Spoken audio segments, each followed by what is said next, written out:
Élisée, incontestablement, était là. Alors le diable, il me dit, mais toute l'histoire là d'aller prêcher sur Élisée, c'est de l'ancienne histoire. Tu dis oui. Non, je n'étais pas oui. Je vais terminer par ce verset. Ésaïe 59, 19.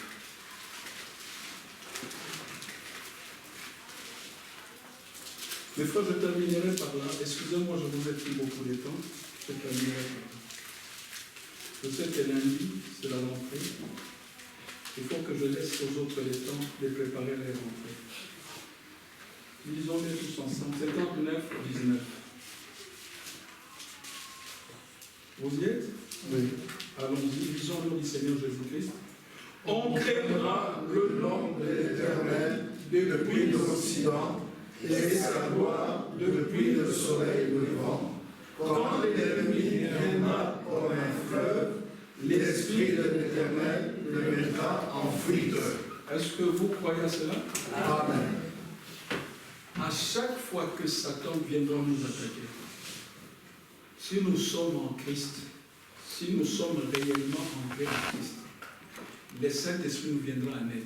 C'est ça, élever l'étendard. L'étendard qu'il élève, c'est la parole de Dieu.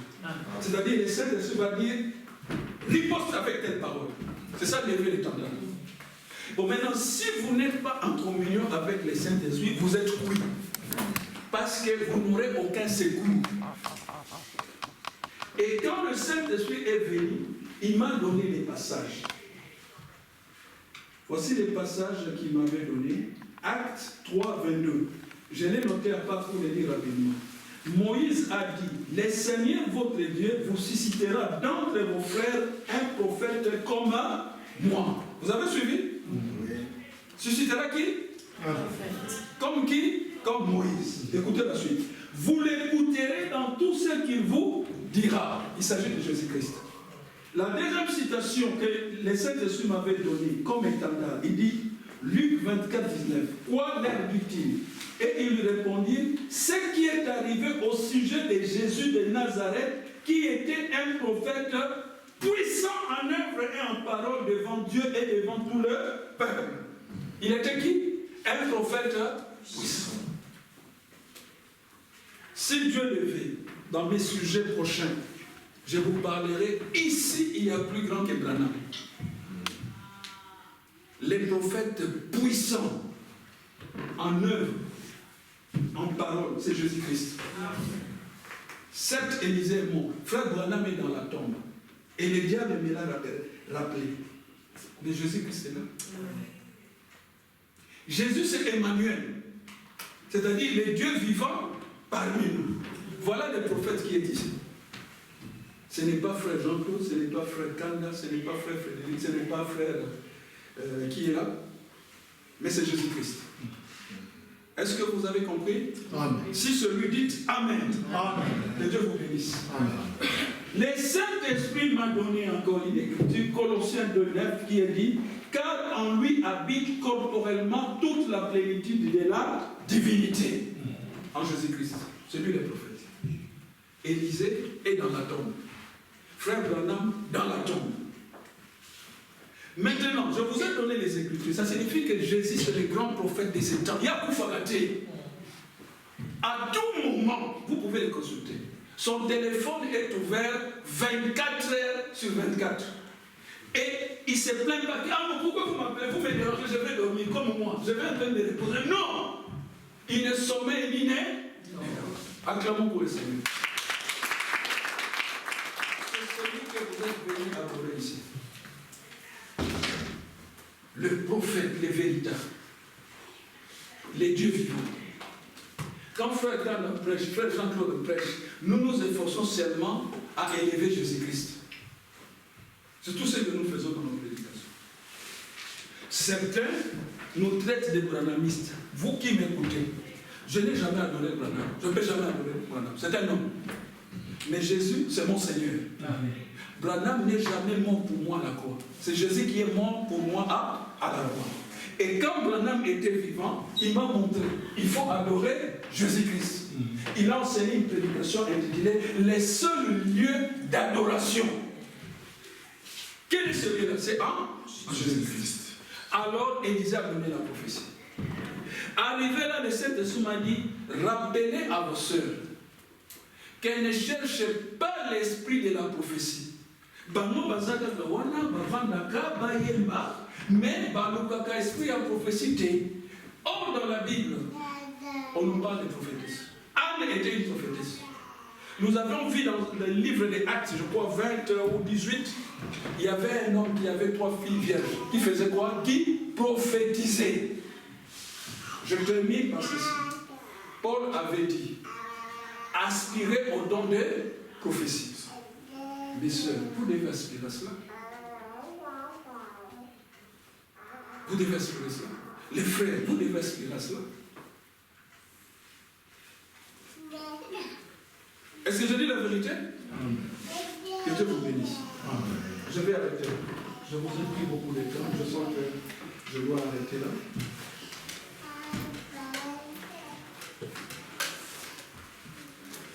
Nous avons un Dieu.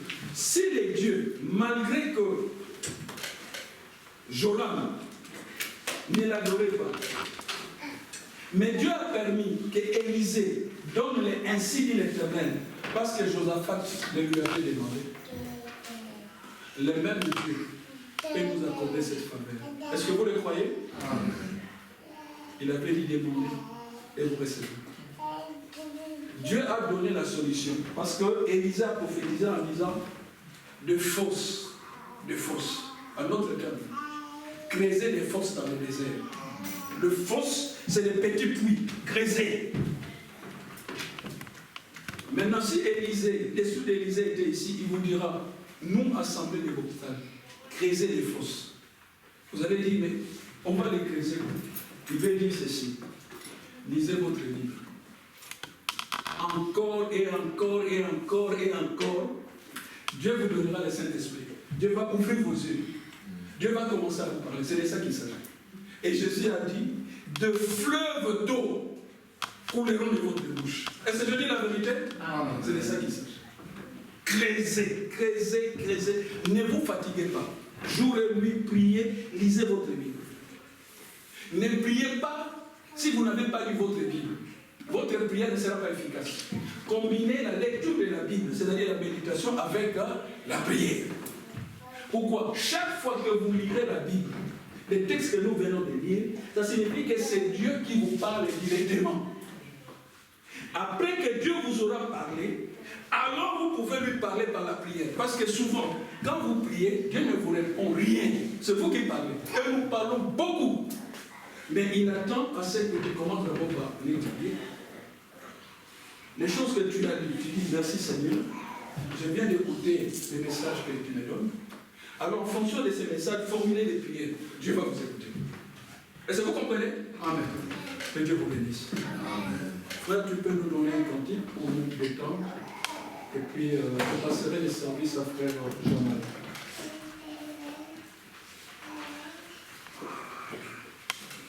Ou on peut répondre la même chose jusqu'au bout. Jusqu'au bout, frère. 180. Oui.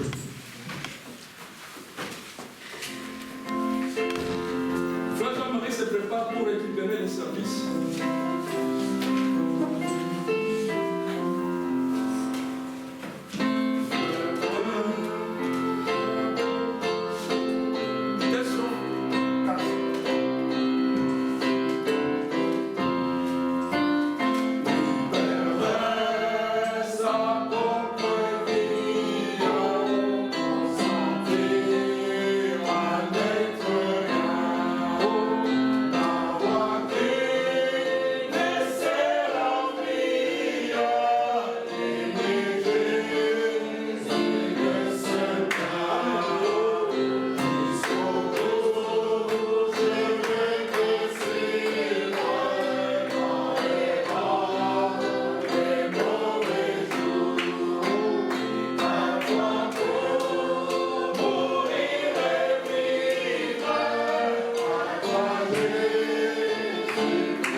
Que chacun dise merci au Seigneur Jésus-Christ pour les paroles que nous venons d'entendre. Demandons-lui de nous donner un bon cœur, un cœur obéissant et fidèle à sa parole. Demandons-les, Seigneur, de nous donner le respect de son alliance, la fidélité à son alliance. Parce que nous prenons son sang, nous prenons son corps, les pains, les vins que nous prenons à la communion. C'est une alliance. Et Dieu n'aime pas que nous soyons négligents dans les termes de l'alliance que nous avons signée avec lui. Nous devons lui demander pardon parce que nous sommes négligents. Nous ne respectons pas ce qu'il nous commande, qu'il nous recommande à travers les prédications, à travers la Bible, qui nous pardonne, qui nous purifie, qui nous lave, que le sang de Jésus-Christ nous purifie. Sentez-vous libre. Prions le Seigneur. Seigneur Jésus-Christ, je confesse devant toi, Seigneur, que je ne suis pas saint. Je ne suis même pas digne de prononcer ton nom, ni de parler devant mes frères et sœurs, parce que je suis un homme pécheur. Mais c'est d'après-midi, Seigneur, je te demande d'avoir pitié de moi, de pardonner mes péchés, Seigneur, mes faiblesses, mes iniquités, parce que je suis un homme sujet à des erreurs. Mais Seigneur, mon cœur veut te servir. Ma vie veut te servir. Je t'ai consacré ma vie, Seigneur Jésus-Christ. Donne-moi la force de vaincre, Seigneur. La force de triompher de tentations, des attaques de l'ennemi Satan.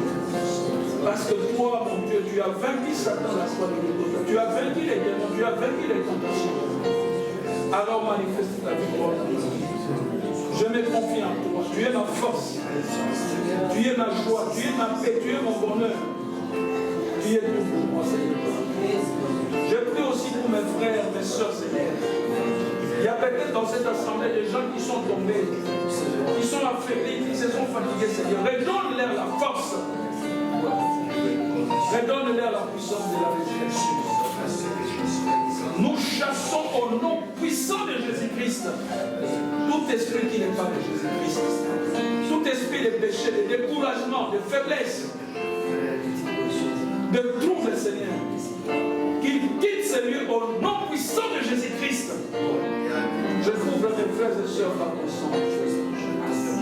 Oh Seigneur Jésus-Christ, aie pitié de nous. Sauve nos âmes et délivre-nous des attaques et des tentations de l'ennemi. Nous sommes ici pour te servir, Seigneur Jésus-Christ. Et nous sommes les bénis de ton Saint. À toi l'honneur, la gloire et la gloire. Pour les siècles des siècles.